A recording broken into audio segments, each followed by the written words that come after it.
හරි දැන් අපි බලමු සිස්ටම් එකට කලින් ඇඩ් කරපු ප්‍රොඩක්ට් එකක් කොහොමද අලුතෙන් එඩිට් කරගන්නේ කියලා. ඒකට ඔයාලා මෙතන නැවිගේෂන් පැනල් එකේ ප්‍රොඩක්ට් සෙක්ෂන් එකට යන්න. එතකොට ඔයගොල්ලන්ට ප්‍රොඩක්ට්ස් ටික බලා ගන්න පුළුවන් වෙයි. ඔයගොල්ලෝ කලින් ඇඩ් කරපු. එතන මේ තියෙන පෙන්සිල් අයිකන් එක ක්ලික් කරලා මේ එළියෙම තියෙන පෙන්සිල් අයිකන් එක ක්ලික් කරලා ප්‍රොඩක්ට් එකේ බේසික් ඩීටේල්ස් ටික එඩිට් කරගන්න පුළුවන්. උදාහරණයක් නේම් එක, බ්‍රෑන්ඩ් එක, කැටගරි සහ මෙට්‍රික් කියන ඒ ඇට්‍රිබියුට්ස් වලට වෙනස් කරගන්න පුළුවන්. උදාහරණයක් විදිහට අපි මේකේ නේම් එක කොත්තු ස්පෙෂල් විදිහට මාරු කරමුකෝ. මාරු කළා තව අවශ්‍ය දේවල් ඔයාලට එඩිට් කරන්න තියෙනවා නම් ඒ දේවල් උත් එඩිට් කරලා සබ්මිට් බටන් එක ඔබන්න.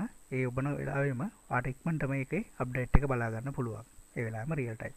එතකොට මේකේ මේ ප්‍රොඩක්ට් වල ප්‍රයිසිං වගේ දේවල් වෙනස් කරද්දී ඔයාලට සිද්ධ වෙනවා මේක එකපාරක් ක්ලික් කරාම මේක එක්ස්පෑන්ඩ් වෙනවා. ඒ එක්ස්පෑන්ඩ් වුණාම 1 by 1 මේ එක ප්‍රොඩක්ට් වේරියේෂන් වල ප්‍රයිසස් ඔයාලට එඩිට් කරන්න පුළුවන්. මෙතන මේ තියෙන එඩිට් පෙන්සිල් බටන් එක ගාවට ගියාම. එතකොට එතනදී ඔයාලට අනිත් මෙට්‍රික්ස් උත් ප්‍රයිස් එකට අමතරව තියෙන ඉතුරු මෙට්‍රික්ස් ඒ කියන්නේ බාකෝඩ් එක වගේ දේවල්. එතකොට වේරියන්ට් නේම් එකක් ඔයා කලින් දීලා තිබුණා නම් ඒවා සහ ප්‍රයිසිං වගේ දේවල් උත් වෙනස් කරන්න පුළුවන්. උදාහරණයක් විදිහට ඔන්නම් මම මෙතන ප්‍රයිසිං එක මාරු කරන්නම්කෝ. එතකොට ඒක 950ට මම මාරු කළා. 10යි 950ට.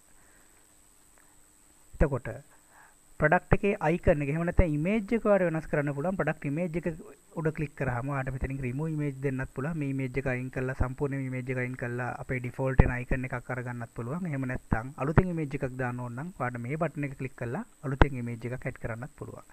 ඉතින් ඔන්න ඔය විදිහට තමයි ප්‍රොඩක්ට් එකක් එඩිට් කරන සිනාරියෝ එක සිද්ධ වෙන්නේ.